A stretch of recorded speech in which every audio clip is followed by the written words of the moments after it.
On this episode of the Oklahoma Breakdown with Ikard and Lehman, presented by Riverwind Casino, Western Carolina's offensive line coach Jon Cooper joins us to preview OU Western Carolina. The former Sooner great gives us a breakdown of Western Carolina's team, and tells us what he's seen from OU's defense as he prepares for the game. In the National College Football Roundup, we preview some of the best games in Week 2, including Iowa, Iowa State, and Oregon, Ohio State. We wet the beak with Sunday's matchup between the Browns and Chiefs, and we give you our winners and losers of the week. Please download and subscribe to the podcast, rate it 5 stars, and write us a good review. Follow the show on Twitter, Instagram, Facebook, and YouTube. Just search Oklahoma Breakdown on any of those. You'll find us. All right. Our man Michael Hosty will kick this thing off. It's time for the Oklahoma Breakdown. It's a beautiful Thursday, September 9th, and you're listening to the Oklahoma Breakdown with Ikard and Lehman, presented by Riverwind Casino. Riverwind is Oklahoma City's premier casino experience, and your health and safety are Riverwind's #1 priorities. There are so many reasons why Riverwind is consistently voted OKC's #1 casino, but it all starts with their amazing variety of gaming thrills and excitement. Riverwind's beautiful award-winning environment plays host to more than 2,800 of the latest electronic games with a huge selection of table games, including blackjack, blackjack match, roulette, and Teddy's favorite, craps. No matter what your game, Riverwind has it in spades and hearts. And Fridays in September from 6 p.m. to midnight, you can win your share of $80,000 in cash and bonus play in Riverwind's $80,000 Blitz and Bucks promotion. Drawings are every 30 minutes. If you need help finding your way, just visit riverwind.com, Riverwind Casino, simply the one. Now we're recording this Wednesday night. Please leave us a 5-star review and leave a nice comment while you're at it. Ted, we've got our man, Jon Cooper, OU legend, who just happens to be the Western Carolina offensive line coach as of about a week ago.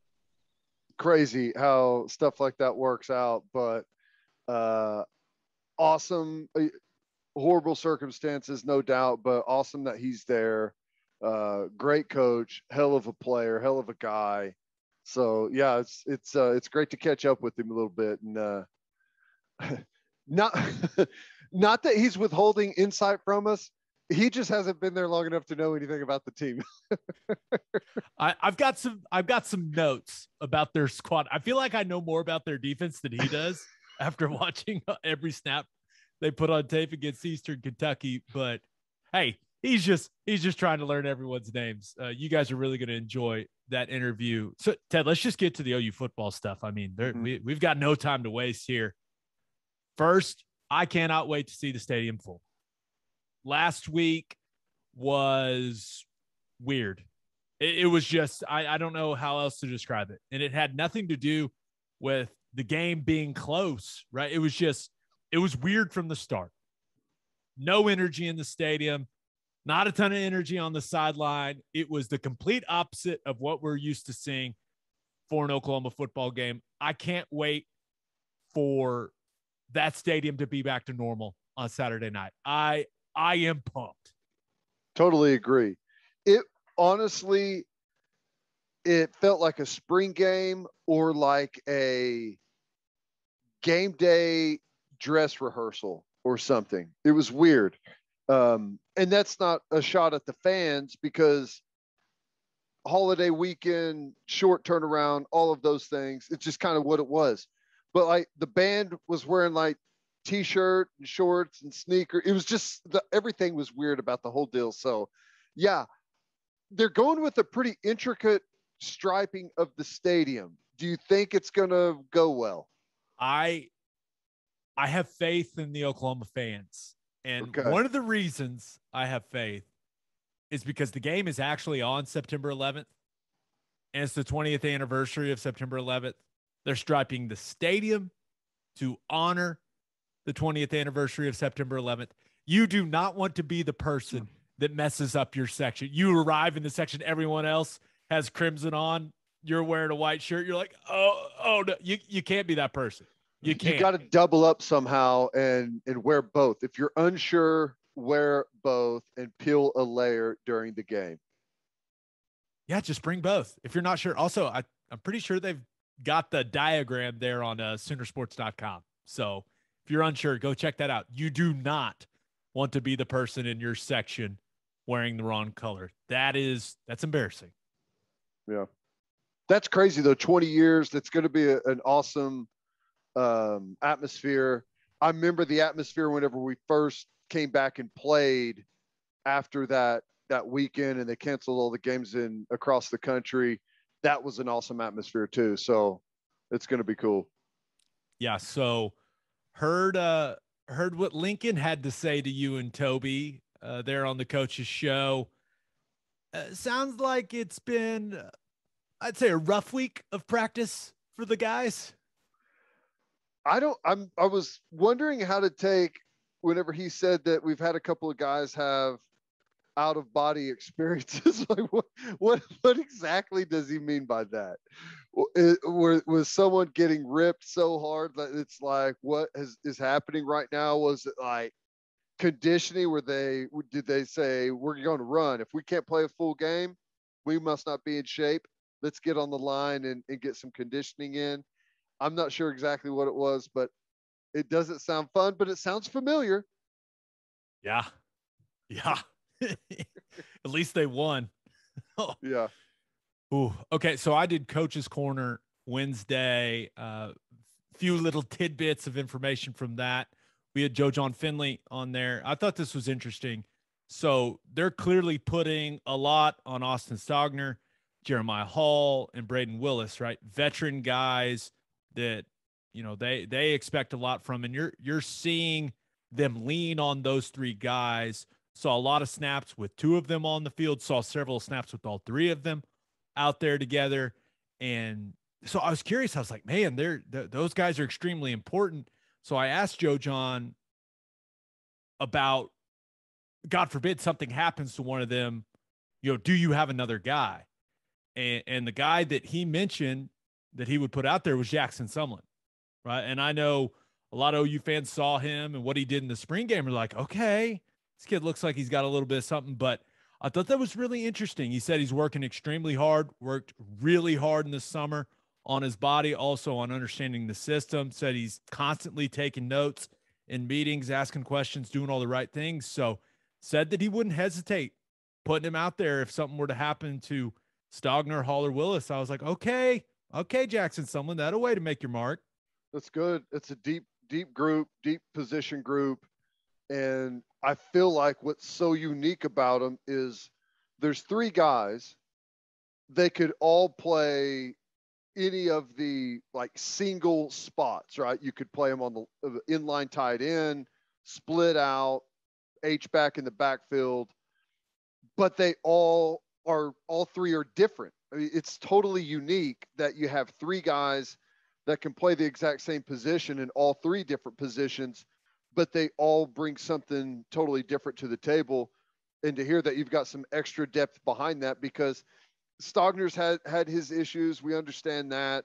Braden Willis he's been a relatively healthy guy, but he did go through, what was it, MCL or something last year.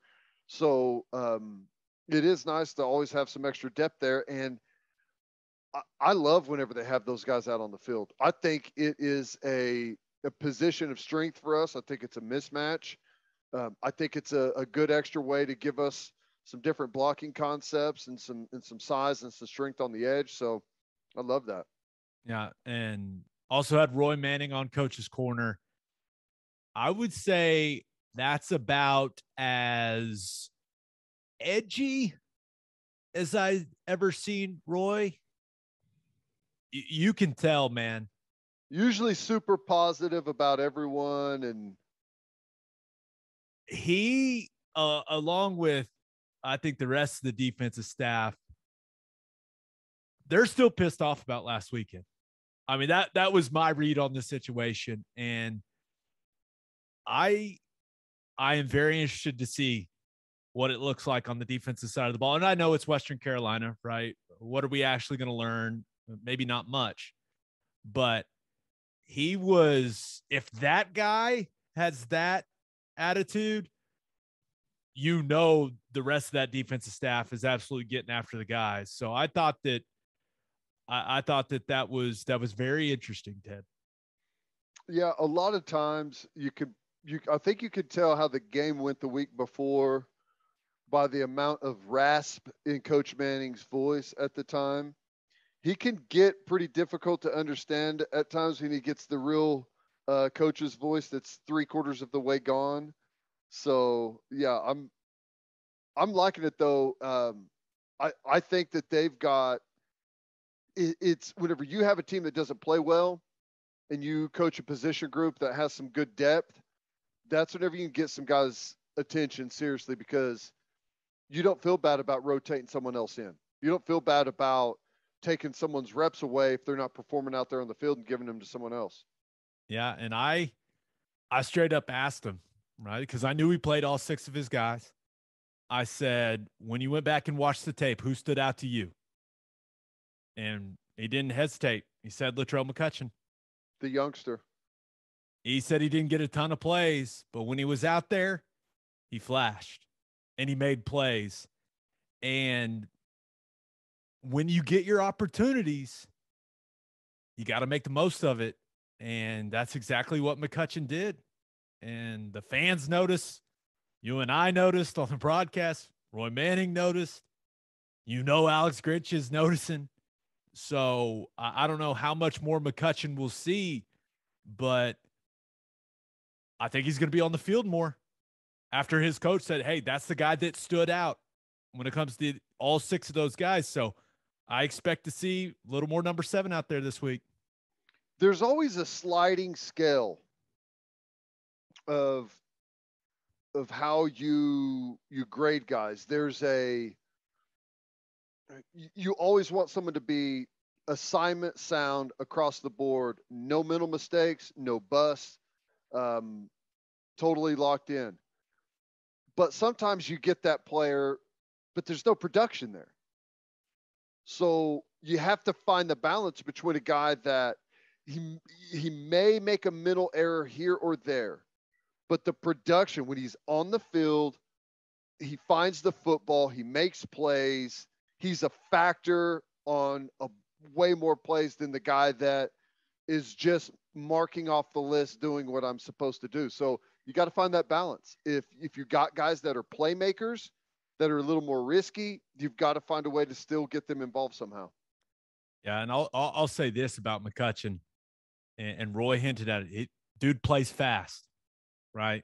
Mm-hmm. Quick decisions, and then attacks the ball, whether it's in the air or it's a guy with the ball in his hands. So we'll see. But that's, when guys have that at a young age, the hardest thing for me to learn, because I got screamed at to within an inch of my life for the first, pretty much the entire time I played, but like the first year, I got like scared back into my shell. So it was really hard for me to finally say, right or wrong, it doesn't matter. Be decisive right now and we'll live with it, right? Be decisive and just go make it right. So when guys start off that way and can pull the trigger and go do something, and, maybe I'm on the wrong side, but maybe I go make the play. Those guys, because as you get more experience, you already have the playmaking ability and you're comfortable with it and confident. You start to really knock down those mental errors, turn into great football players. Yeah, no, I'm with you. And another young guy, I'm hoping to see some improvement from this week, Anton Harrison. And I stand by what I said on the recap when we recapped the Tulane game. He needs to get stronger. He's got to play harder. But you also have to play him so he gets better. So I think we'll see some different combinations along the offensive line. I think Raheem's going to be the guy at center. And then I think you'll see some more Swinson at times, right? And I think Conjul maybe gets on the field a little bit, but I think you got to roll with Raheem. He's a more talented guy. Any chance you see Raheem at guard, maybe, if they want to work Conjul in? Conjul has played guard. Like, he played guard, started some games at guard at Arizona. So I've always believed that you keep the center in place. Yeah, that makes sense. Even though, they would moved me to guard and put Ty Darlington in at center, and nothing made me more upset because I wasn't very good at guard, and then everyone was pissed off, and I felt you want your our hand on the guards ball needed to play better. every play too. There's something about that. You're starting the action. You're exactly. in it every play. Yeah, that's a different story for another day. But I'll say this about Harrison: he's got the highest ceiling of anyone in that room, right? And maybe Savion Bird's got a similar high ceiling. I think that kid's going to be a player. I was going to ask you: do we see some Bird this week? I hope so. Yeah, I mean, you've got to, right? It's Western Carolina. We better. Yeah. You better see some Bird, or things have gone wrong. No one in front of him has played so well that they've locked down the spot. So yeah, I agree. But they need Anton Harrison to develop. And sometimes it takes playing to learn how you have to play. And that may sound stupid, but it's true, right? Because practice is one thing. And I know the old saying, hey, you practice like you play. It's not the same. It's just not, especially along the offensive line. Well, everyone always feels like you're in pretty good shape and you've been through training camp. You feel like you're in football shape, but you go out there and you're 7 plays in on the second series of the game. It's 90-something degrees out there. You're going up tempo. Your defensive ends flying up the field every single play. It's like, I'm going to die out here, and then you start saving for later in the drive, right? It's like, what if we keep going here? I've got to have something in the take, and it ends up turning into bad football. So the reason, in my opinion, the reason you got to stick with Harrison at left tackle is for what may come at the end of the year. Because your other options, if it's Swinton, I think Swinton's a solid player, right? I've been very complimentary of it. Hey, he plays hard. He's not the most athletic guy, knows what he's doing. But if you go to a college football playoff and you play a Bama with a guy like Will Anderson, or you play in Ohio State with a guy like Zach Harrison, that's not a good matchup for Swinton. It's just not, right? When you talk about athletes coming off the edge, that's why Anton Harrison, he's got to get better. He has the talent to block those type of players, but he has to get better each and every week. And you're going to have to live with some of the mistakes as he gets better. So I'm going to try to remember that as I watch the film after every game, but he's got to improve. He's not going to see very many elite rushers in the Big 12. He's just not, right? He's just not. So by the time they get to the college football playoff, you hope he's vastly improved because he's played in a lot of games and he's gained confidence and, he understands the techniques and what it takes. So I'm going to try to not be so critical. I'm still going to be critical if he doesn't play well, but I understand why you got to live with some of the errors he might make, but he's still got to play hard. There's no excuse for not playing hard. Yeah. Well, he's seen the most elite pass rushers that he's going to see in the Big 12 every week in Isaiah Thomas and Nick Bonito. Right. But whenever you block those guys day in, day out, you kind of learn their nuances and everything. It's not really the same as having to figure out a top tier guy in just one game. So yeah, no, I'm with you. Sometimes it's like, well, we've got to find someone else, and not necessarily saying that about Harrison, but it's most of the time there's not somebody else, and that player has to develop, and it sounds like he's kind of in that position right now. Yeah. All right, let's get to our call your shot. We asked the listeners for their boldest predictions for OU Western Carolina. This one comes from B Miles at B_Miles10 on Twitter. He says, shutout. Very capable of a shutout. And that would go a long way confidence-wise. I know it's a FCS school, but a shutout is a shutout. It's difficult to hold someone out of the end zone. Turnovers, like there's a bunch of different ways to at least get into scoring position. So that would be good. They need that. Okay, so I've never really asked a defensive guy this, but do the starters consider it a shutout once they're pulled from the game? Or they're like, hey, that's a shutout. We're done here. Or no? Well, yes. You know what I'm saying? Yes, but I mean that holds no water anywhere. You know, it holds zero water. Like for instance, we played Oklahoma State my senior year. I think we beat them like 52-9 or something like that. But they had a pick six, missed the extra point, and then we had a turnover on like the 5-yard line that they kicked a field goal with. So in our mind, that's a shutout. We shut them out, but it doesn't get remembered that way. Like once you're a week removed from it, no one even considers that anymore, you know? Okay. I was just wondering. But the answer to that is absolutely yes. The amount of shutouts we had blown by like second, third string in the fourth quarter was a lot. And I'm telling you, because that's a big deal. Like coaches, they're ranking, like that's how you get jobs and stuff. It's like you have the top 5 defense or whatever. So whenever you put guys in late to give them an opportunity and they give up like late meaningless touchdowns, it's like, oh my God, not happy. A lot going on there. Okay, this other one comes from Tyler Beasley at Beasley23. Tyler on Twitter, he says, Spencer Rattler comes out with a perfect QBR while throwing for 300 yards and 4 touchdowns in the first half. I hope so, because, and listen, I thought we were fair with our criticism of Rattler. He didn't play well. I mean, he didn't put by his standards, right? He did not play very well against Tulane.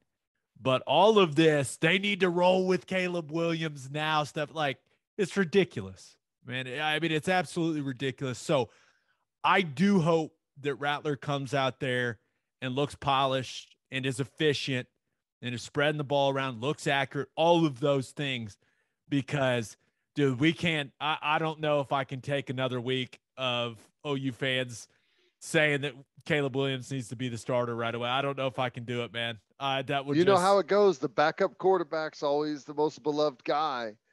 And let's say Rattler does have a really nice first half, but you know, statistically, maybe it ends up not being huge because maybe we bust some long runs or something like that. Caleb Williams is going to play a lot in this game. And at the end of the day, if the box score looks good in his favor, people are going to just continue to point to it. That's how it goes. That is how it goes. All right, let's get to our OU Western Carolina preview with our man, Jon Cooper. But first, First Fidelity Bank is a full-service financial institution based in Oklahoma with tailored solutions for all your personal and business needs. Checking accounts, saving accounts, home loans, and much more. They do it all, whether it's online banking from your computer or mobile banking from your phone. Everything is stress-free with FFB. Making mobile deposits, paying bills online, and moving money to different accounts could not be easier. First Fidelity Bank also provides free ATMs worldwide, making banking convenient wherever you are. They also give back to the community. FFB donates a total of more than $500,000 to local charities and educational foundations. Make your life easier and go bank at First Fidelity Bank. Visit ffb.com for more information. And don't forget to send your kids to Bishop McGinnis Catholic High School. Bishop McGinnis Catholic High School has a long tradition of educational excellence. With a 12-to-1 student-to-teacher ratio, no student is overlooked. Bishop McGinnis's college prep curriculum offers 22 AP courses. There are numerous clubs and organizations for students to join. And as a proud member of the OSSAA, there are 14 sports offered. If you want to provide the best possible educational and spiritual development for your children, contact Bishop McGinnis Catholic High School or visit bmchs.org. Financial aid is available. All right, here he is, OU legend, Jon Cooper. It is our pleasure to be joined by a Sooner great, former Big 12 Offensive Lineman of the Year. He was the center on the national championship game team. Right. Sorry. I'm sorry, man. He also happens to be the offensive line coach for Western Carolina, who is coming to Jon Cooper is in the house. Coop, what's up, man? What's up, fellas? How y'all doing? Doing good. I think we're doing well. If you ask OU fans, they could probably be doing a little better. Things could have gone better last weekend. Sure. But, man, I know that the circumstances are odd, but kind of walk us through how you ended up as the offensive line coach at Western Carolina. You know, it was a really crazy situation. Obviously, I wish it was under better circumstances, but Coach Jon Peacock, who was a great coach, loved by everybody. I didn't know the man, but when you hear people talk about him, you know he was special to these players, to his coaching staff, to his community. Passed away probably a little over 2 weeks ago, and I heard from Coach Bell, and he told me the story and asked me if I wanted to come be the offensive line coach, and it just kind of hit my heart, you know, that these guys need an offensive line coach. And well, to be honest, they got a coach. Coach Peacock's their coach. I just knew that I could come in and help. And shoot, I've wanted to coach O-line forever. Yeah, you know that. I've been working with tight ends the past few years at Arkansas and UCF, and it really just hit me that this was the right thing to do. And it was my first official day was September 1st, and we played a game on September 4th. So I'm not sure if you've ever done something like that. You bounce around a few teams in the middle of the season. It's like, hey, learn this and go play a game. Learn this and then go coach a game. You learn on the run. It's a whirlwind, but football's football. You just kind of got to adjust, and it's been good. We're starting to kind of learn each other and trust each other, and it's been good so far. Yeah, you mentioned that crash course. That's got to be difficult. Learning a whole roster full of players, right? I mean, the terminology, like just the drill work. I mean, a lot of this, there's a lot of carryover from different places as far as like protections and drill work. But is it just like the lingo? Is that the hardest thing, the terminology? You know, it's not. And you guys know this. Football's football. You just got to learn. It's like learning a new language. I just related it to what I knew. And I did a crash course, and I'd practiced about 12 hours from when I landed here. So I got right on it. I learned it pretty fast. The biggest issue for me was there's certain ways I'm used to running inside zone, power, counter, but they've been coached a different way. I don't have time to start from square one when we got a game in a week. So I have to work off of what they learned. I can't come and change all the calls and all that kind of stuff. I have to work off of them instead of as a coach, you're used to, okay, this is what we're doing. This is how we're doing it. And I've made some tweaks as we've gone along, obviously more as we've gotten into game planning, and I've gotten used to them. But it was working off of them. Hey, what do you call this? Well, we can't call it that, but we'll do that for now until we have time to make a change and all that kind of stuff. So that's really been the hardest thing. That and trying to learn everybody's names in 4 days. But I know my guys. I know my guys like the back of my hand, but those guys on defense, I'm still trying to figure out. You're going with the old school, just calling their number out. Hey, one. Well, tape on the forehead. Go back to the old school. Tape on the helmet. Forehead in the back. That'd be great. But I mean, we're at finishing up like the second practice. I'm there, and one of the players comes back to me and said, "Hey, we're running this play. What do I do if this guy does this?" I looked at him and said, "What position do you play?" He's like, "Well, I'm a right guard." I said, "Okay, you got to do this." But I'm like, I don't know where anybody is. It's been funny, but it's gotten more comfortable now. But it was those first couple of days, I didn't know where the heck I was. It's been crazy, but it's been a great experience. That's funny, man. Okay, looking at the game, clearly you're studying Oklahoma's defense. Yeah. Right? Getting ready for this one. We're not asking for any game plan secrets or anything here, and I know you're not going to give us any of that stuff, but right.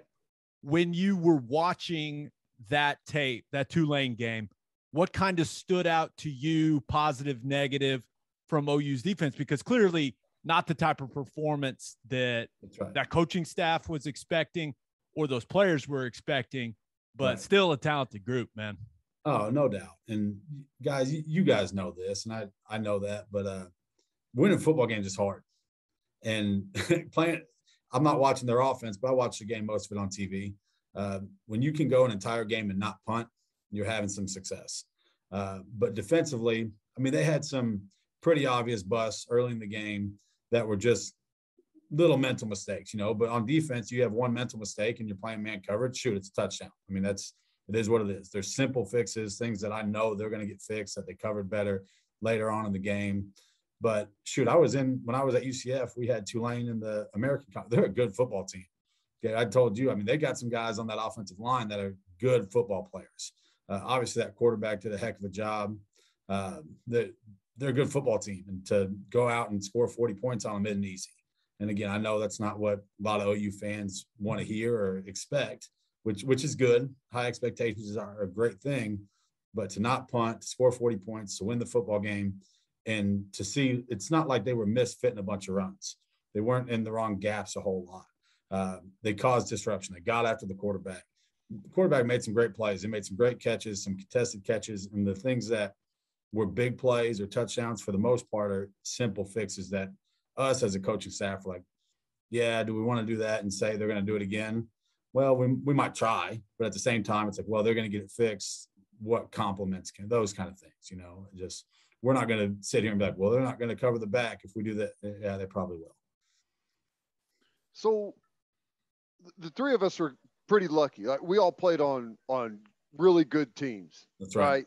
So whenever we go on the road or go play someone, there's never like oh my God, we're going to play like whoever it is. There's always we're the big boy, or at least on a level playing field. Right. So what's it like whenever you're at a smaller place? Like what do you see from the players as far as going to play an opponent like Oklahoma that's, a top 5? Do you see like kind of deer in the headlights, or they just kind of take it and roll with the punches?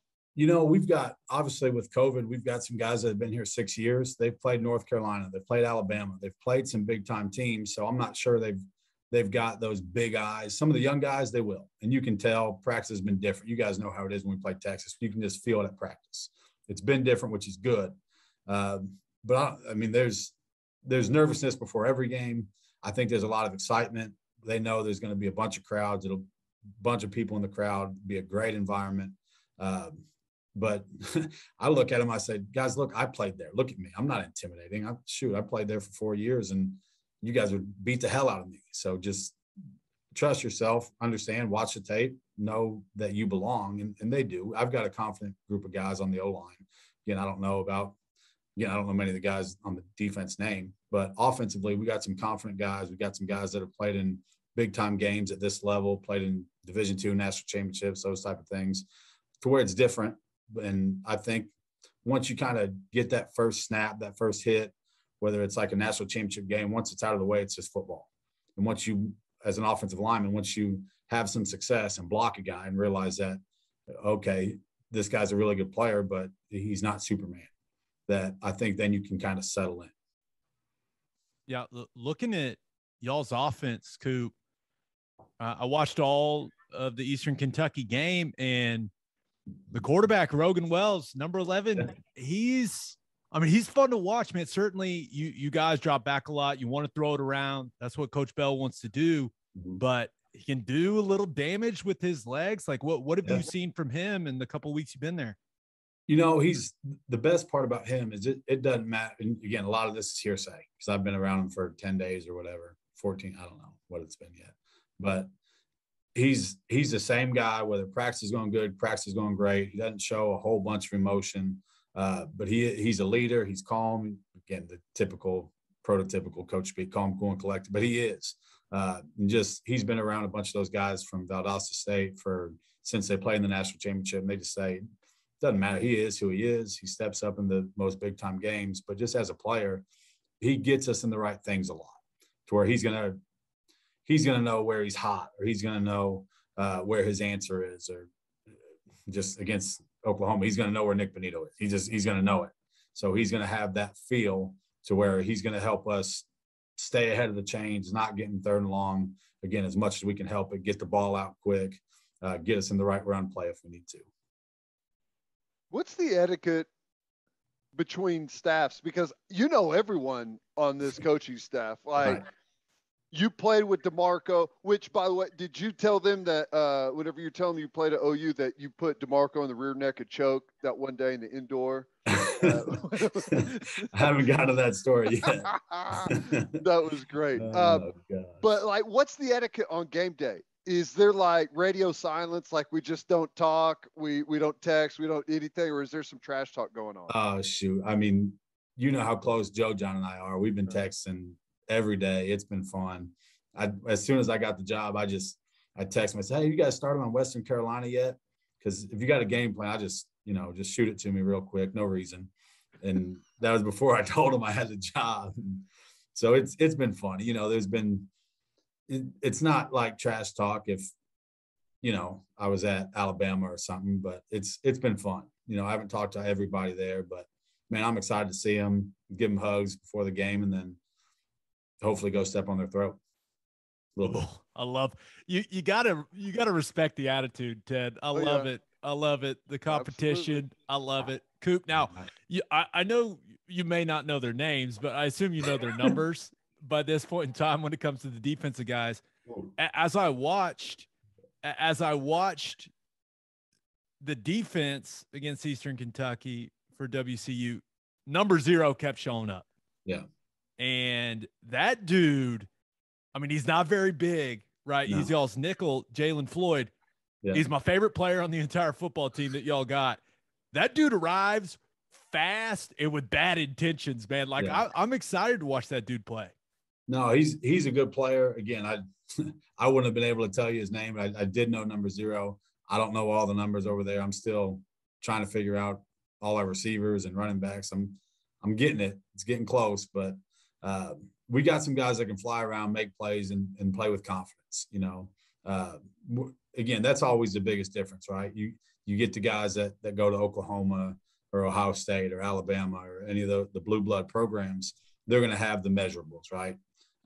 Places like this and other places I've been, you might not be 6'4", you might not run 4.4, but you're going to be. We got really good football players, and they might have been overlooked or maybe blossomed late. I mean, we've got some good players that could play at big time Division I programs. I truly believe it.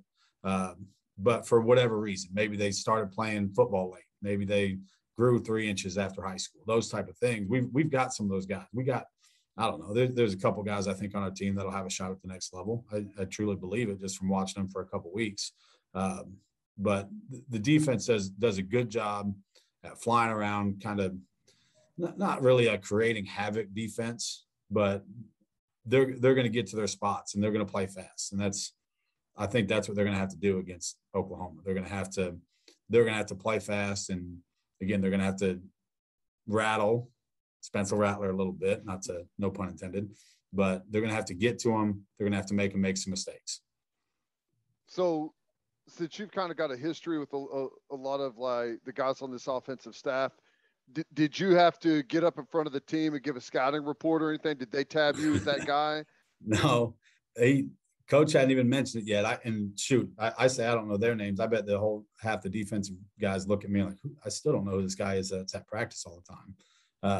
But I've talked to a couple of people today, and it ain't about me. It's about these kids, and it'll be fun for me to go see some of those guys and go compete in that stadium.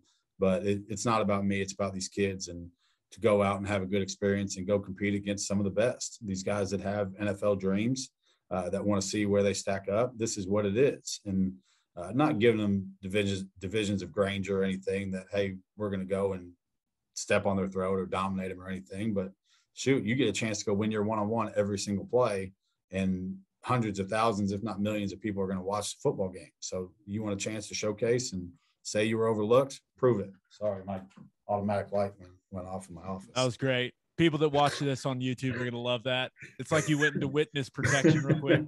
I know Gabe with some Zoom issues earlier tonight too. Probably his heart probably skipped a beat there. A little bit. I won't lie. Puckered up there just a little bit, boys. But Coop, I know you haven't been there long, man, but college football in general, it's kind of trending away from these matchups. Right. You see the alliance, you see kind of what's going on now. Sure. the Big 12 adding teams, like what's that going to mean for the American, that type of stuff. Do you have a sense of like just how important a game like this is, not only to Western Carolina football, but to the university as a whole when it comes to, funding for the athletic department, all those things like that? I assume that's not something you guys talk about, but it feels like it's really, really important. It is really important. And just from the little I know, I've heard about budget or money talk. We don't think about that as football coaches, right? Until you want to go on the road and they're like, well, you can't take a flight, or I hope you got a friend's house you can stay at. So I haven't experienced that yet, but I do know it's a huge deal for, again, not just for the kids, but for the university as a whole and for the athletic department budget. So whenever you guys come in, what's and I know you guys, you coach it the same every single week, and I understand how that goes, but like whenever you just lay it down to the guys and talk about, do you just have to hit like small goals with them? Like you pointed out, you get a chance to go win your one-on-one battle, which I'm guessing for a lot of guys, when you play college football, it doesn't matter the level. You want to go play in the NFL, and you think about that. Is that kind of what it is? It's like this film is going to be poured over by a bunch of NFL scouts. So if you want to make a name for yourself, this is your opportunity.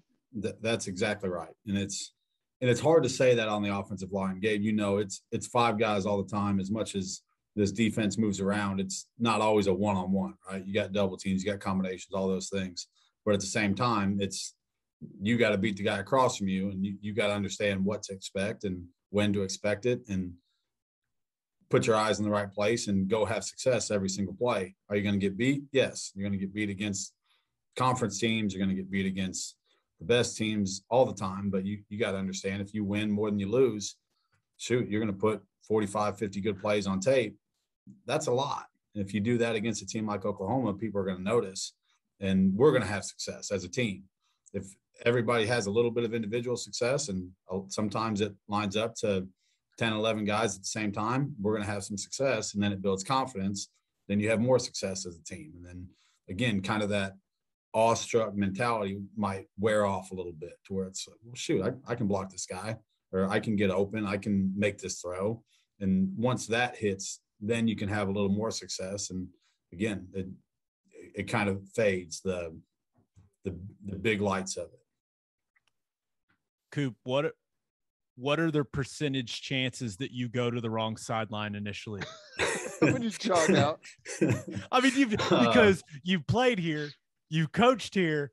Like I'm guessing it's at least 50-50 that you just go to that sideline your way. Oh, my bad.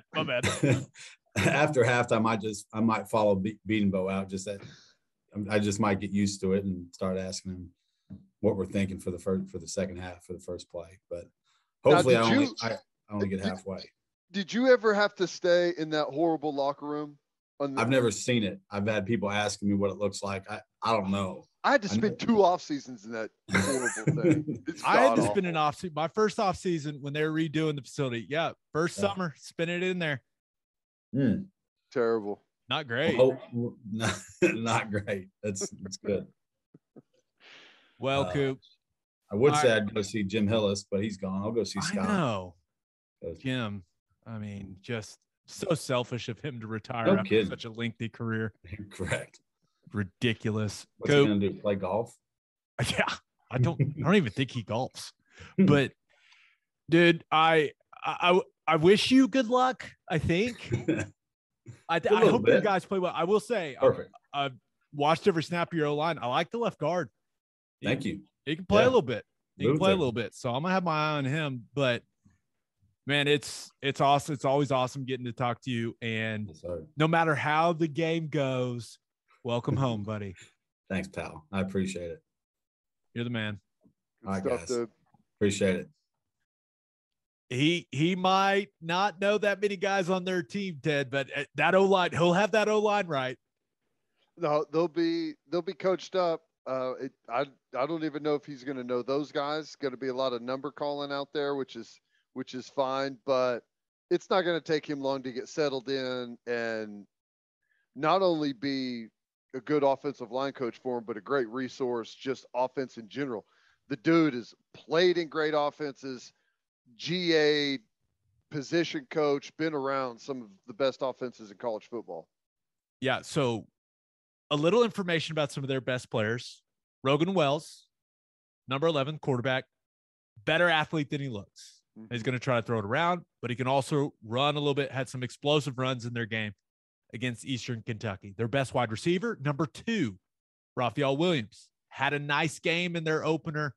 Out of all the guys they have at the skill positions, or at least at receiver and tight end, he is the twitchiest guy. They're going to try to get number 2, the football. I do have some concern about their running backs. And it's not because they're crazy athletes, but number 0, TJ Jones, and number 8, Kenny Benjamin, a better combination than I expect an FCS team to have, frankly. And they throw the ball to the running back a lot out of the backfield, Ted. So your backers, they're going to have a nice day covering those backs. I mean, they are, because especially Kenny Benjamin, number 8, they throw him the football a lot for a running back. A lot, yeah. Bro. Well, and they're going to find some stuff from that Tulane game and see that there's going to be some opportunity there, possibly. Some of those underneath crossers, some swing stuff, option stuff with running backs. Try and put those linebackers in a tough spot where maybe it's a bunch or a tight split that they have to navigate themselves around. So that's always dangerous. As a linebacker, you're comfortable making a tackle on a running back, in the box, in a gap, safety's over the top, your buddy's right there next to you, going to come, where to miss them. All of a sudden you're covering a guy in a flat or out in space, or he's running an option route on you. It's kind of foreign. That's not the type of area you want to be in as a linebacker. So yeah, if it doesn't take much at all, protection, this, Gabe, for a running back to go out and run an option route on a linebacker. I mean, it's super quick. It's a super easy throw for the quarterback. That stuff's easy to install, and it doesn't take but a spin out of a tackle, and you can have an explosive play. Yeah, so keep your eyes on the running backs coming out of the backfield for WCU. Their best players on defense, number 96, KJ Milner, looks the part, 6'4", 260.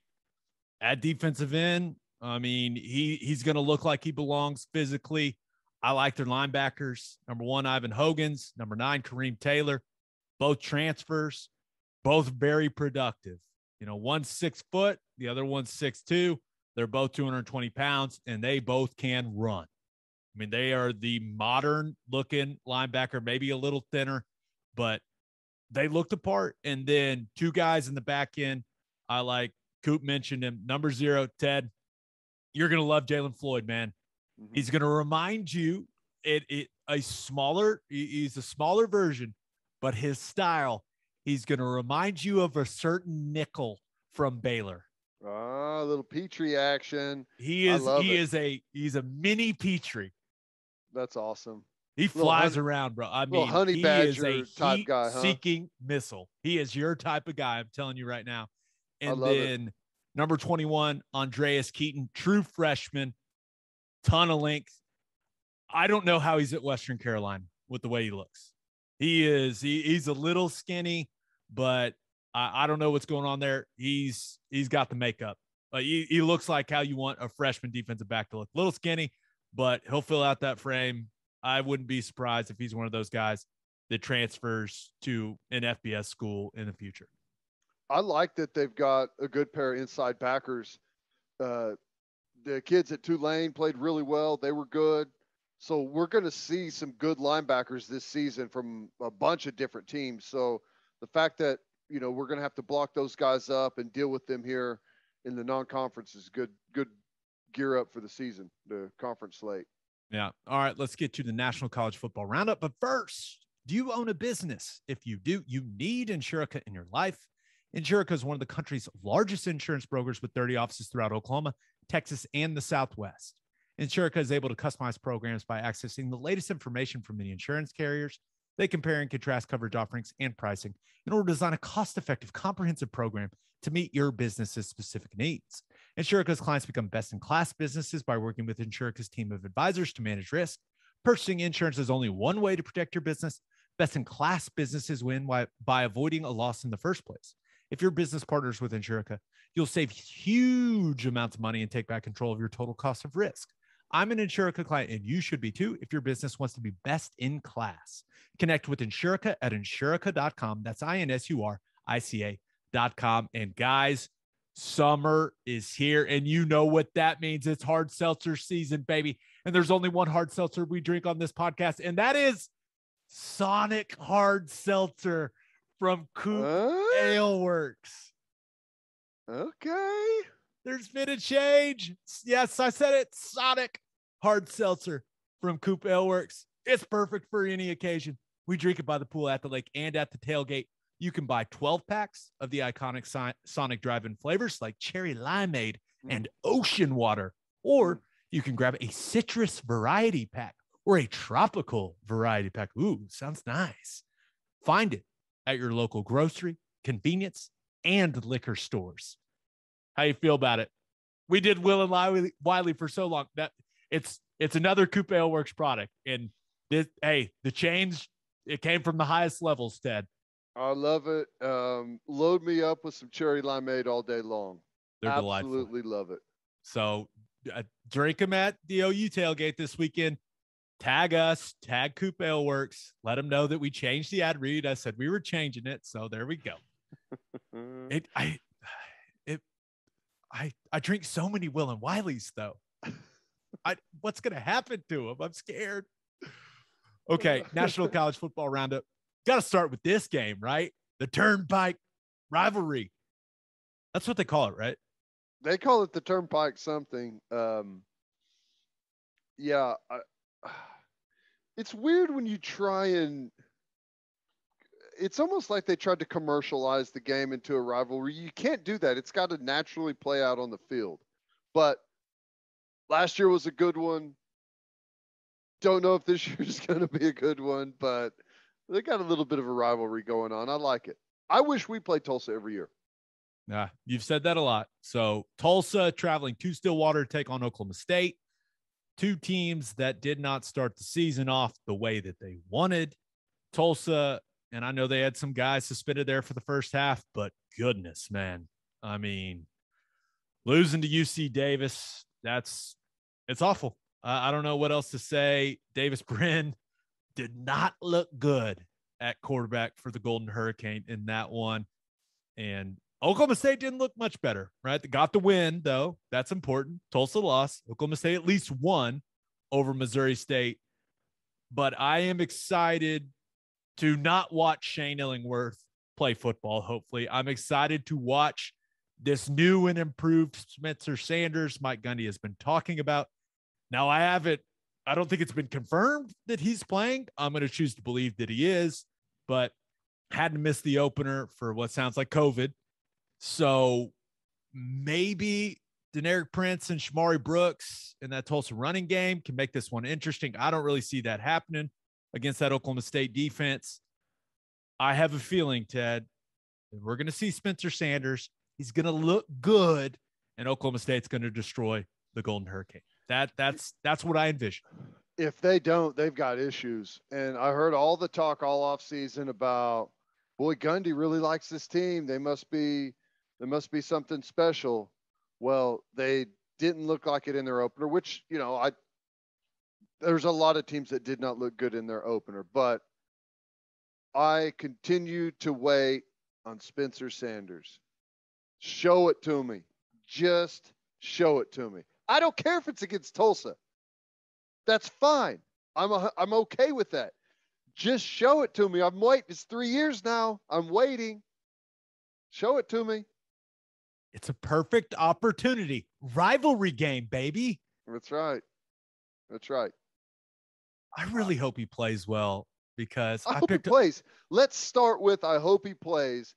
I feel like the dude's been playing 3 years, and I feel like I'm always waiting, like for him to get in the game, or where is he? It's an ankle, or it's something, man. I don't know. Not a hater. I'm just saying. We'll see. I'll say this. That Oklahoma State offensive line got to play better. Yeah. They couldn't run it, man, against Missouri State. And I was told, that's another thing I was told all off season. Yeah, they lost the Jenkins kid, but as a group, this is going to be a better offensive line. Let's see it. And I was told that they had the most physical training camp that they've had in a long time around there. The Gundy said that team's going to win with toughness, win with running the football. Well, let's see it. All right, big game. Not the biggest game, in my opinion, but a big game. Number 12, Oregon, traveling to Columbus to take on number 3, Ohio State. And I really thought C.J. Stroud showed us something in the way he bounced back in that Minnesota game in the opener. Their skill guys are just stupid. I mean, stupid. Fast. And Oregon, and I think we got to give Fresno State credit. I think they're a solid football team, but Oregon didn't look great against Fresno in their opener. So I certainly was not overly impressed with Oregon's offense going back and watching that game. But I know C.J. Verdell and Travis Dye are a really good running back duo. I don't know what's going to happen with Kayvon Thibodeau. Like, Mario Cristobal is still saying it's day to day with him. I'm going to choose to believe that he is going to play in the game, and there's no doubt he is a game changer for that Oregon defense. But it all comes down to this for me, Ted. I just don't trust Anthony Brown. I don't think he brings enough to the table as a passer for Oregon to go into the horseshoe and beat Ohio State. Even though that Ohio State defense was very underwhelming against Minnesota. Anthony Brown, when I watch him play, I'm not like, yep, that's the guy that's going to go into Columbus and win. Don't see it. No, I'm totally with you. First off, with Ohio State, I'm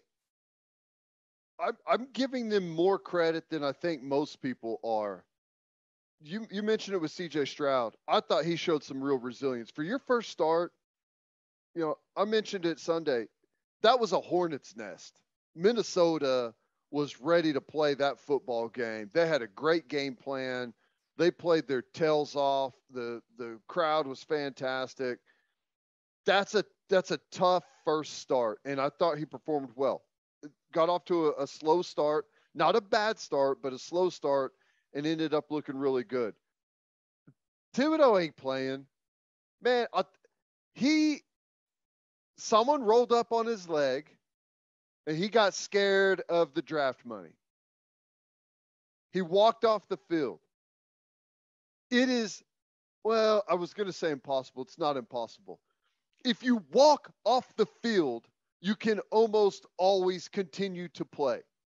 You can, unless you're scared of getting injured and losing the draft money. That's what happened, in my opinion. So you're saying it basically gave him an opportunity to opt out, essentially, right? Yeah. Kind of what you're thinking? Well, maybe not for the whole season. Yeah, opt out of the tough games. You got to imagine this is the one, though, that he wants to play in, man. I hope so. If he doesn't play in this game, in my opinion, it loses a ton of its luster. I'm with you. I agree with that. I hope he plays. We want to see the top talent against the top talent. So I hope he plays, but I don't know. I saw that look on his face, and I could see, as he went down to the ground, I could see like the dollar bills like spewing out. He's like, no. It's going to be hard to get over that and get back in there for him, I think. Yeah. I will say this. Ohio State now, they've been a little shaky in the back end of that defense. Like they keep producing just ridiculous defensive linemen. I think they had 3 linebackers at the Senior Bowl last year. Like they've got guys in the front 7, but they're giving up some plays in the back end. And when you look at Johnny Johnson and Micah Pittman, those types of guys that Oregon have, they got speed at receiver, man. So if Anthony Brown can play well, maybe that game is really fun. I don't think it's going to be. I think Ohio State's going to control that one, but I do hope Thibodeau plays. I do. I think Ohio State spanks them. But you're right about the secondary. And it's weird because I feel like there's like a 3 or 4 year stretch with Eli Apple and, just one after another where they're Okuda, all those guys. Top 10 corner every single year, it felt like. Yeah. So we'll see. That's a fun game, though. But the game of the week, a game I have been talking about all offseason, number 10 Iowa at number 9 Iowa State. The first ever matchup between these two teams, with both teams ranked in the top 10 of the AP poll. A massive game for Matt Campbell, Ted. I have been waiting for this game for months, and it is here, baby. Well, it's the game of the weekend for me too, but other than OU-WCU, of course, we are beyond excited for that matchup. But to the listeners, don't expect a thrilling football game. This is going to be Clemson, Georgia 2.0. This game every year is like, 14-12, 9-6, 21-17. It's going to be a low-scoring game, and I have no idea what to think of Iowa State. No clue. I don't know how an experienced team like them, with the expectations, with coming out a year ago and losing the opener, would struggle like they did in week 1. Look ahead, possibly. I've just got this overwhelming feeling that Iowa State is going to show up and get beat by Iowa yet again. I want them to win. I feel like it's going to be a blowout for Iowa State. Like they come out and just like jump all over them and have one of those moments where they just finally get over the hump, or it's doom. 2019, 18-17, 2018, 13-3. You can find some hope though in the 2017 score between those two teams. It was 44-41 in overtime. That's the type of game I'm hoping we get. But if you go a year back, I think it was seriously 9-6 the year before that, 2016. Yeah, a couple of years back. But I will say this. If Iowa State wants to be respected, right? Because right now I feel like when people talk about them, especially nationally, it's like, oh, man, that's so cute. Look at Iowa State. Look at what Matt Campbell has done. I think they have some people's respect. I don't think anyone fears playing them. And if they want to reach that level, if they want to be a team and a program where when they come to town, the other team looks at the film and goes, oh, shit, here comes Iowa State. If they want to be truly respected, and I mean truly respected in college football, they have to beat Iowa on Saturday. College game day is there. That Jack Trice Stadium is going to be insane. It is. It's a great home environment anyways, but for I'm telling you right now, Jamie Pollard, the athletic director, he's letting more people into that game than should be allowed in that stadium. I'm guaranteeing that. He's letting what's it hold, like 65 or so? Yeah. Hey, Fire Marshal's going to turn a blind eye to that game. It's going to be nuts. And when you look at what these teams have put on tape in their one game, Iowa destroyed what we think is a good Indiana team. Just punched them in the face, and that game was over in the first quarter. I mean, Michael Penix could not do anything against that Iowa defense. So they're carrying a lot of momentum. Like they are carrying confidence into this football game, especially defensively. On the other hand, Iowa State did not look good against Northern Iowa. At no point in the game did they looked like they were in control. Never. They couldn't run the football. I mean, Purdy was fine. He had to run the football a lot. They could not get their traditional run game going with Breece Hall. If they cannot run the football against Iowa, they are in trouble. And Tyler Goodson from Iowa, that running back, he's going to rip off some long runs. And we'll see what Breece Hall does. It's on that Iowa State offensive line. All that experience, all those starts, they got to get the job done, because if it ends up being Brock Purdy having to sling it all around the field, I don't know if I exactly trust Brock Purdy in that What's type your of game. gut tell you on the football game? I'm starting to think that Iowa's going to roll, man. But I've been picking Iowa State to win this game for forever, and I'm choosing to believe that bullshit that Iowa State put on tape against Northern Iowa, I went back and watched every snap of that game, because that performance made me look like an idiot after what I said on radio all week. I mean, I looked like a moron. And I don't like looking like a moron, Ted. I like to feel like I know what I'm talking about. Do offenses, you've got Northern Iowa, and then you've got Iowa in week 2.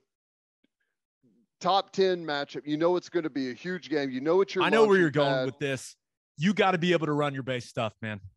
You have your core plays, right? With Iowa State, they've got their counter concepts. They've got their zone concepts.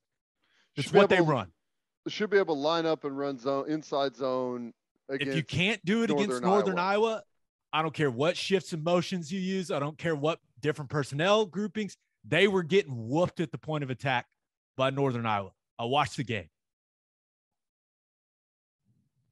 Iowa's got some good defensive linemen, bro.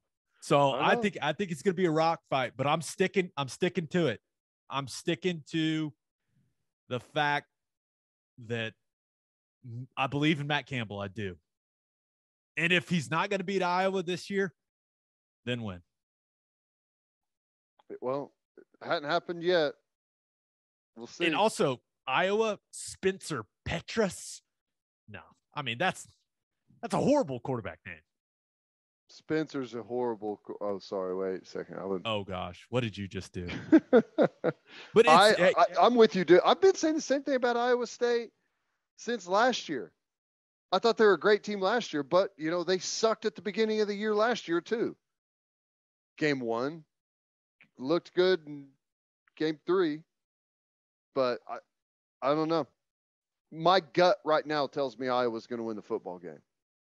You know why? I've been saying all year long that Iowa State, this is going to be their season.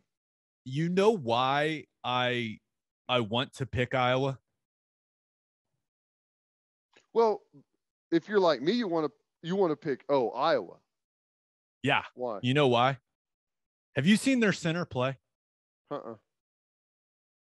He's legitimately, kid's name is Tyler Linderbaum. He's legitimately maybe the best college center I've ever watched. Wow. Like his athleticism and strength, he's got the wrestling background and all that stuff. Like, I'm not going to use the word aroused, although that is the word that is coming into my head. It is erotic the way that he is everything I wish I could have been as a center. That's the best way to put it. Like, you talk about a football crush.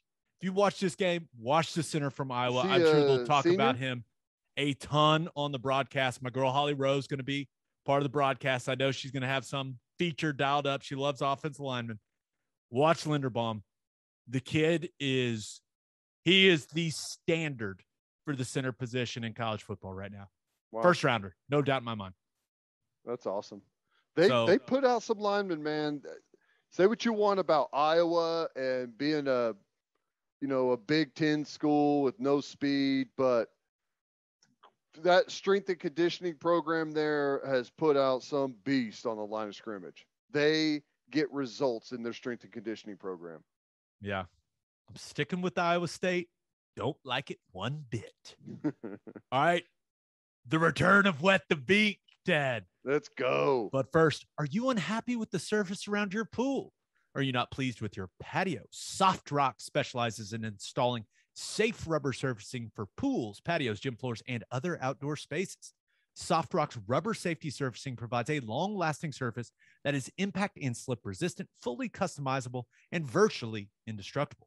Local business owners Heidi and Cody Clark are avid OU fans that are driven to help you with all of your pool and patio surfacing needs.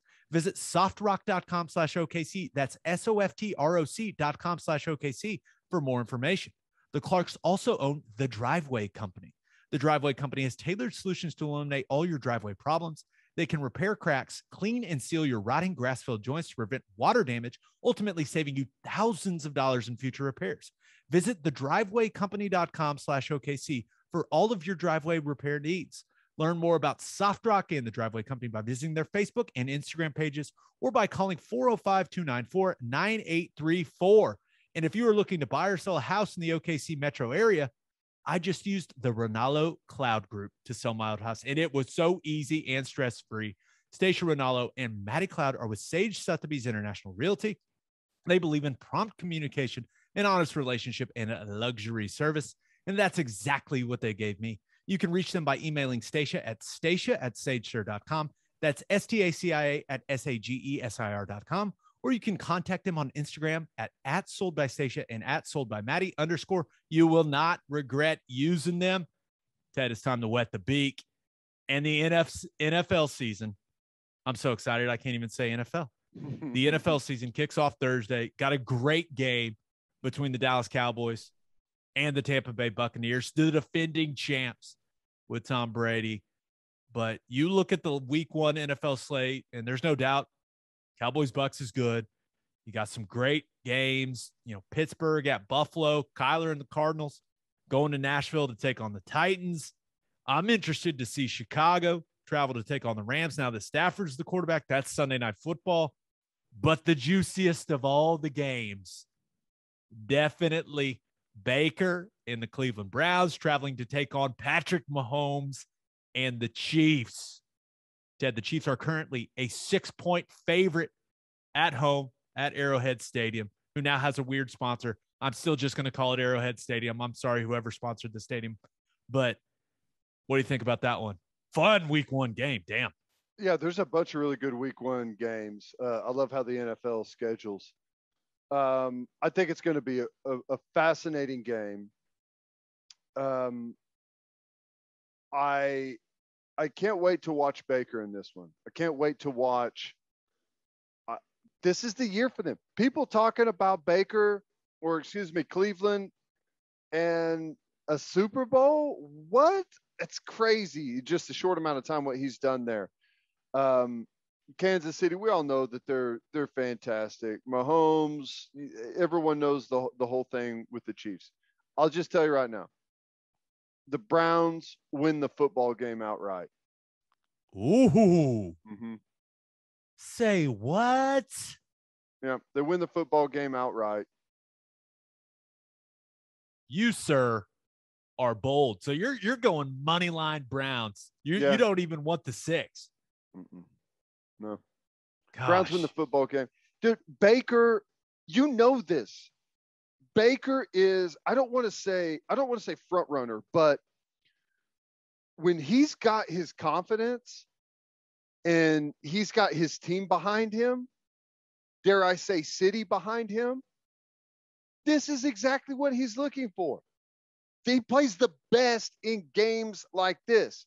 Now, early on in his career, he took some lumps, okay? But college Baker is back. The confident Baker is back. Does that mean we're going to get the crotch grab and planting the flag? Maybe. I can't rule it out. But I'm telling you, Cleveland goes and wins this football game outright. Do the Browns just like bring him? They should have beat him in the playoffs. Do the Browns just like bring him the new contract like right after the game into the locker room if that happens? Like if they just go on the road week 1 and beat the Chiefs? Didn't he already get his deal? Just get him another one? Did he get a Josh Allen type deal already? I thought he already signed I thought he already got his deal. Did he already get his gajillion-dollar deal and I just missed it? I feel like he did. I could be wrong. I don't think he did because we would have talked about it on here. We certainly have not. Okay. Because we did not. This was the year that, you know, everyone was talking about it through the offseason. And okay, I just pulled it up. The Cleveland Browns are comfortable waiting until after the season to sign QB Baker Mayfield to an extension. It has not happened. Well, then, yes, they do. Okay. And actually, they may not, because you had me feeling like I was an idiot for a second. I was like, wait, what? Because Mark Andrews got his deal, but Baker hasn't. Yeah. His agent's going to be like, here's where we were before this game. Here's where we are now. You know, I think they win the football game outright. I do think two of the better offensive lines going at it in this one. Cleveland's offensive line, just tremendous across the board. Cleveland's roster is as good as the Chiefs. Andrew Berry has done some good things ever since he got that job. The Browns, they're going to want to run the football, right? That's what they do. That is what they do. They're going to want to control things. They want to control the game with Nick Chubb and Kareem Hunt. I'm just not sure, and we'll see. I haven't, like, is Odell going to be Odell? I don't know if the Odell we all remember is ever coming back. I just don't know. So do they have the explosiveness in the pass game to keep pace with the Chiefs? And one thing that I think gives Andy Reid teams an advantage early in the season all the time is how much he places starters in the preseason. Those guys have gotten snaps together, not in practice. Yes, of course they've gotten them in practice, but game action. And I know it's a preseason. It's not full speed, but it's close. And I love how many snaps he gets those guys. For whatever reason, I think the Chiefs will be the sharper team. I think Andy Reid is one of the smarter offensive minds in all of football. He's going to do everything he can to reduce Myles Garrett's impact on this football game. And I expect this to be decided in the fourth quarter. And I think the Chiefs, I think they cover the 6. I think that stadium's going to be rocking. They win by a touchdown. If you're scared, take the Browns in the 6. If you're a man, lay the money line. The one thing that you're refusing to factor in, Gabe, is that the Chiefs, they cannot get interested in football until the playoffs. They're just going to float ho-hum through the regular season. You can't get their attention with these games. Okay, so I'm going to write it down. Super Bowl or bust. You've got the Browns money line. I'm going to go ahead and take the Chiefs -6. We'll see. We'll see. We'll revisit this on the next episode. Okay, let's get to our winners and losers of the week. Ted, as always, kick us off. Who do you have as your winner of the week? Sometimes I hate doing this, but I've got Nick Saban as my winner. I love everything about the way he approaches coaching his football team.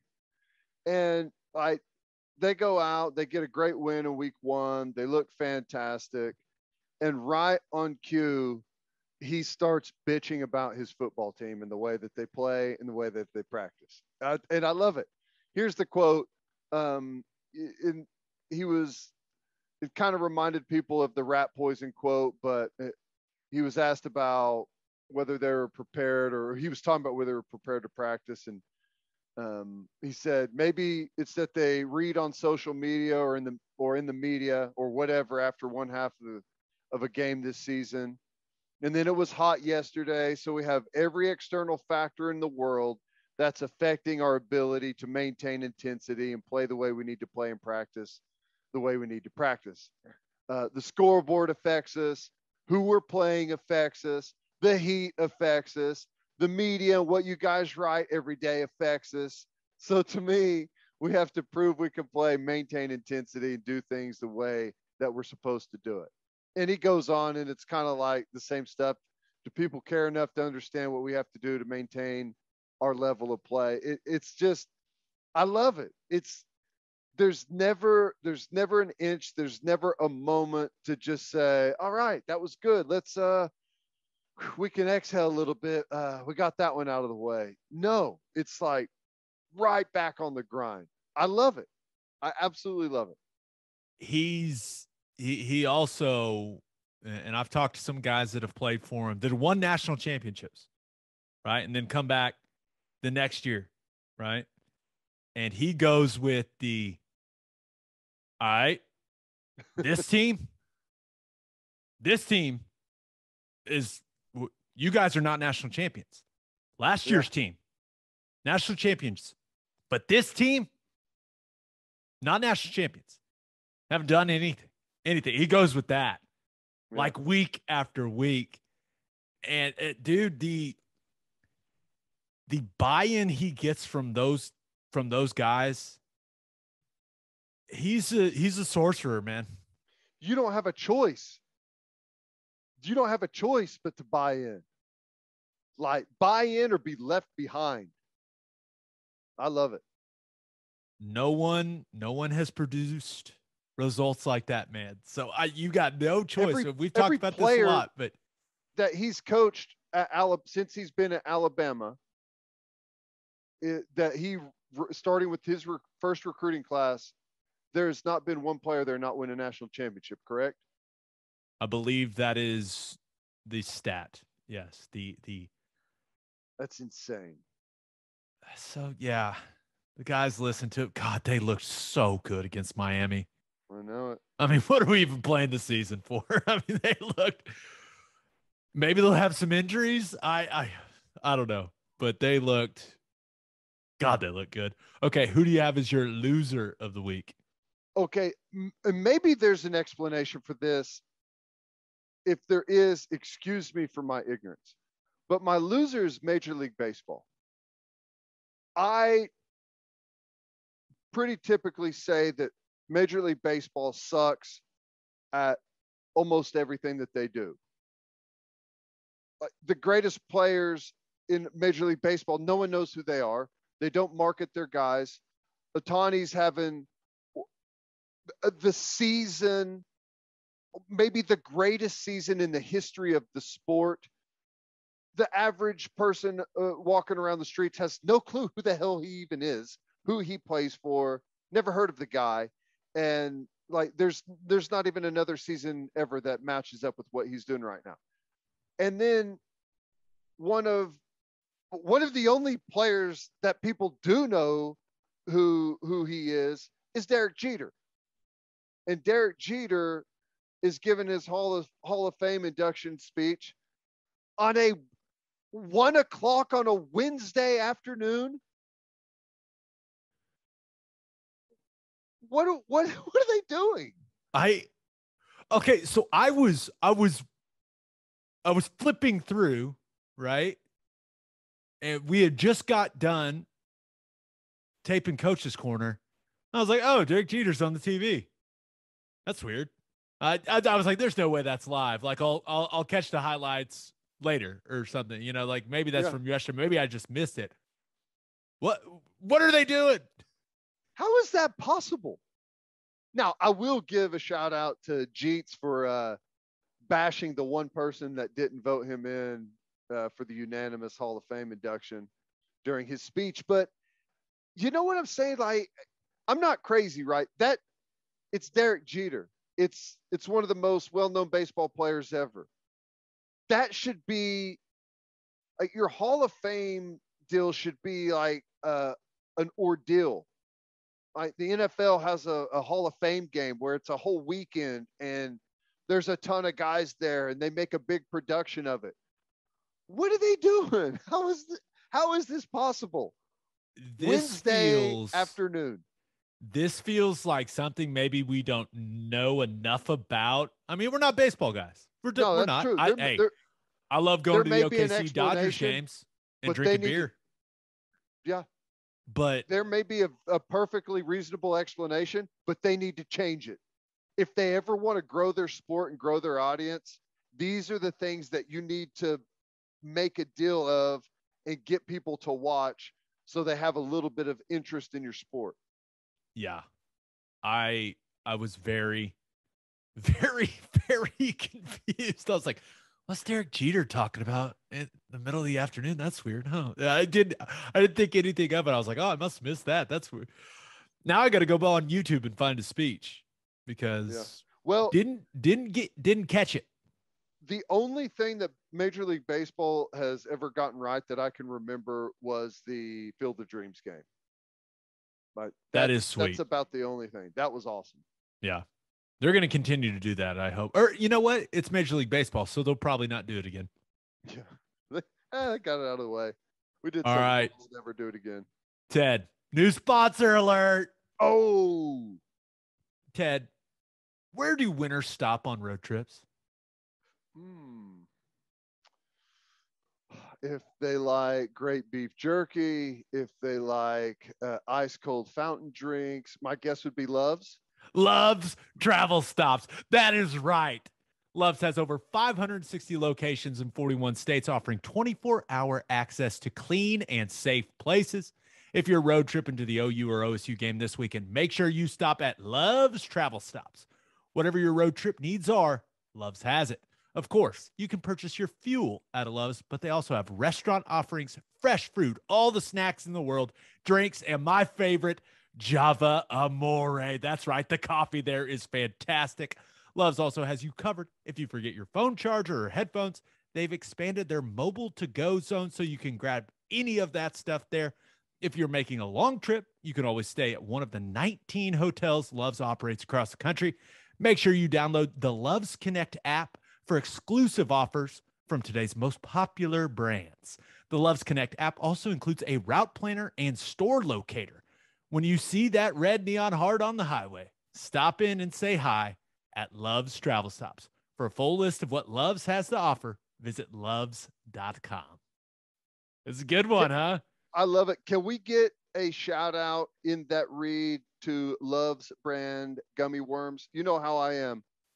I love the gummy worms. That's my go-to. Between you and I only eat the Love's brand candy. You know, I'm loyal like a dog. You know me, Ted. Mm-hmm. I'm pretty sure Chris Plank would lose it if he doesn't get Love's peach rings like every week. Like he'll text me just a picture of them, and I'm just like, oh yeah, he loves him some peach rings. So you're the gummy worms, Plank's the peach rings. Get the Love's branded candy. It's delightful. Okay, for my winner of the week, thought about going with TJ Watt, Ted. Led the league in sacks last year, finished as runner-up for Defensive Player of the Year. The man wants a new contract. He deserves a new contract. He's been sitting out of practice. Now, he's back to practice on Tuesday, but he's been sitting out a lot of the team portions, saying, I want my money. And he got a little help from the face of the franchise on Wednesday when Ben Roethlisberger said, yeah, quote, get him whatever he wants. It's nice when the starting quarterback and one of the legendary figures of the franchise says that for you. That's nice. That's got to make TJ Watt feel pretty good. It's weird. And I don't know. I'm sure he's asking for a ton of money, a boatload of money, which he should do. But I'm sure he's asking to be the highest paid defensive player in the league. I assume that's what he's asking for. I guess I don't I mean, there's always cap issues and stuff like that, but I guess a lot of times I just don't understand. Just get it done. Just get the deal done. Just get it done. You know, I don't cost yourself and not have your best player out there practicing and preparing for the season. Just get the deal done. It's going to happen. You're not going to let the dude walk. It's going to happen. Get it done. Yeah. So we'll see what ends up happening for TJ Watt. But my winner of the week, there's only one choice. That is OU softball coach Patty Gasso. Ted, we've learned this. When she speaks, people listen. She was rather critical of how condensed the Women's College World Series was. She was not pleased with the schedule. Remember, we had the weather. Can't really do anything about that. But it's like the NCAA heard what Patty had to say, and she wasn't the only one, but she was the loudest one, and she was the one that got the most attention for what she said. Wednesday, the Division I Competition Oversight Committee approved expanding the Women's College World Series from 7 days to a 9-day event starting in 2022. The change will eliminate the doubleheader for teams that lose on day one and will add a day of rest for the 2 teams that advance to the championship series. That is great for softball players. They get more rest. They get more recovery during the biggest event in their entire sport. It's something that the coaches wanted, something that the players wanted, but it's also great for Oklahoma City, and it's great for the Oklahoma economy because that means more nights of those players and their fans staying in hotels. That means more restaurants those people are going to. It's great for softball players. It's great for the sport. It's what those women deserve, but also great news for Oklahoma City. So good all around, baby. I like it. Now, allow me to play devil's advocate for just one moment. My concern is like what everyone loves about the sport and the final tournament, the World Series, is that you get everyone involved. You've got a captive audience. They're there, and we get a resolution. You know what I'm saying? I think whenever you space things out, you lose people along the way, whether their team is out of the tournament, whether, for whatever reason, I feel like you just kind of lose some people. So I like it for all the reasons that you mentioned. I just hope that it still gets done quick enough to where you don't lose an audience. I think like March Madness, I think the way they do the tournament is dumb. You have all this buy-in in week one. Everyone's got their bracket. You play 2 rounds. People's bracket goes to crap, and everyone checks out. Instead of like banging through the thing and keeping everyone locked in. I know it's hard. That's a bigger tournament, but that's my one concern. It's a small one, but that's the only thing that I'll worry about. It's valid. There's going to be people that maybe their team loses, but they're like, hey, you know what? Hey, championship series starts tomorrow. I'm going to stick around. Now there's that day in between. Maybe those people leave. You're right. I think it's a valid concern. I do think they need to at least negotiate a window, because last year was the weird deal. Remember, they end up having to play the final game at like 1 o'clock or 2 o'clock in the afternoon on a weekday. Oh, I was there. That was the big complaint. So build in some type of window to where if you have a weather event or whatever, that you can play the thing that in a following primetime window. But that's my only concern. The diehard softball fans, you play a thing at 5 a.m, they're going to watch. Like, you've got that fan base. If you want to expand it while you've got that momentum, I think it's always best to get it done then, but we'll see. No, I'm with you. All right, my loser of the week, the American Athletic Conference. Oh, boy. So Wednesday, reports start trickling out that UCF has applied to join the Big 12 Conference. Reports that announcement is coming Friday. After talking to a few people, I can confirm that Cincinnati, Houston, and BYU have also already applied to become members of the Big 12, and that will also be announced Friday. And I can only imagine how pissed Mike Oresco, the American commissioner, is. And I know, hey, he denied it, remember, but Bowlesby lost his shit when OU and Texas were leaving, and allegedly the American were trying to poach some Big 12 teams. Karma, man. I mean, the Big 12 just took the Americans' 2 best football programs and Houston. And Houston, that athletic department, they've got money, they've got boosters, they've got great facilities. Now, I'm excited for the Big 12, the new Big 12. That's what I'm going to call it, the new Big 12. But damn, Ted, the American just, that hurts. That's got to hurt. It's brutal because for a non-Power 5, it's a great conference. Great coaches. There's some great players there. There's some good, solid football, but I think it's an absolute home run for the Big 12. It's the right four teams. You mentioned the teams that they're bringing in, great coaches on those teams, big time coaches on those teams, big time.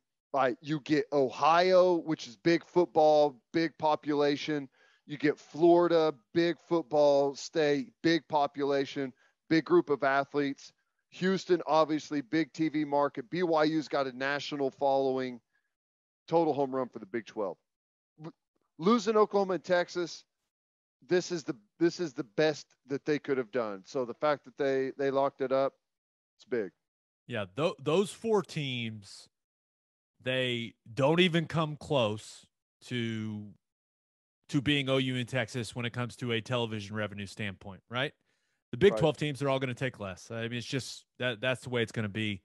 But I feel like Bob Bowlesby and the leadership there in the Big 12, they've made the best out of a really, really bad situation for them.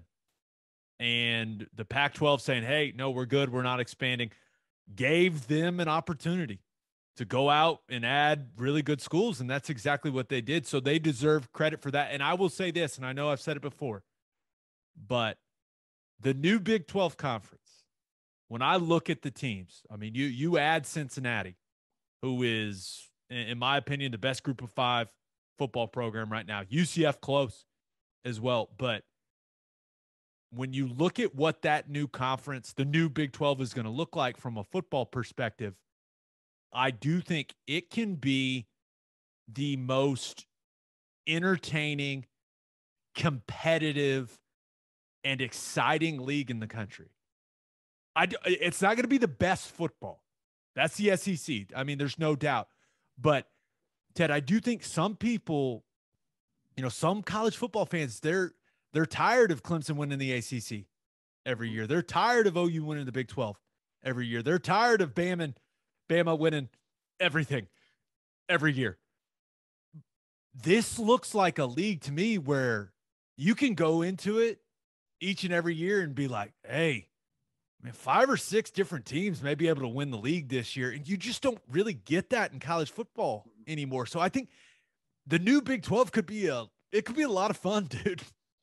It could be awesome, especially whenever you throw in a 12-team playoff. If that's what we end up landing on, which I still believe that we will land on that. I refuse to believe that everyone's going to vote themselves less money. I don't think that's going to happen. No. If we've learned anything, it's that these leaders in college athletics, they don't want more money. Nope. Yeah. Absolutely not. But when you throw in the prospects of that happening, well, all of a sudden it's like, who knows what this conference could turn into? Let's say you've got a Cincinnati wins the Big 12 and makes the playoff. Well, you just engaged, the state of Ohio. I mean, maybe you have Ohio State in there, but you've got 2 teams in the playoff. Like, that's a big deal. And Cincinnati is going to find themselves some fans out there that, maybe they're Ohio State fans, but they start paying attention to what's going on with Cincinnati as well. Same thing is Central Florida wins it and they're in the playoff. And can you imagine a case where UCF is the team from Florida in the playoff and it's not Miami, it's not Florida State, it's not Florida, it's Central Florida? And what that can do to the recruiting landscape in the state of Florida, if they can turn that into where they are a playoff capable team year in, year out because they're now in the Big 12. Like, there's no telling what the landscape could end up looking like. And I just, look at the 8 remaining teams. Like, now we'll see what happens in that Iowa game, but like Iowa State, all of a sudden they become maybe the best program in this new league, right? Cincinnati, but Oklahoma State, right? I mean, Oklahoma State, you talk about the biggest brand left in the Big 12, in the new Big 12. It may be Oklahoma State and what Gundy has built there. Like the change is going to be weird, but I feel like there's a lot of excitement with the new change. Well, if you're Campbell and OU and Texas are out of the way, why would you leave the Big 12 to take a job? I don't know, say it's the Michigan job or whatever, and have to get past Ohio State when you could stay where you are. And if we're talking about an expanded playoff, like the 12 teams that was originally thrown out, like, it's like, okay, well, all of a sudden, I'm not saying it's a level playing field as those gigantic jobs, but it's a hell of a lot closer. You know, if you can win that conference and be a playoff team every year. Yeah. I just think when the OU and Texas to the SEC stuff happened, like you and I, we were torn. Not for Oklahoma, right? We acknowledged that was the best for the future for the University of Oklahoma. But we're both Big 12 guys, right? I mean, played in the Big 12. We've covered the league now for years. I am excited that it's staying alive, man. I'm excited. I'm excited that those 8 teams are staying. They're adding quality football programs to that league. I know they're not going to make the same kind of money, but I'm just glad that it didn't get ripped apart, man. It makes me happy. I agree. Totally agree. And like I said earlier, total home run. They got the exact 4 teams that they needed to get. Got the TV markets, the recruiting bases. Home run. Yep. And on that note, episode 145 in the books. We'll have a new podcast that'll drop Monday morning. We'll be recapping OU Western Carolina. Just a reminder, you can hear Teddy from 2 to 6 on 94.7 The Ref. And you can hear me from 3 to 5 on SiriusXM Big 12 Radio, channel 375. Hope you all have a great weekend. Enjoy the game. Please be smart. Until next time, we appreciate y'all for listening. And do what you always do, Oklahoma. Take care of each other.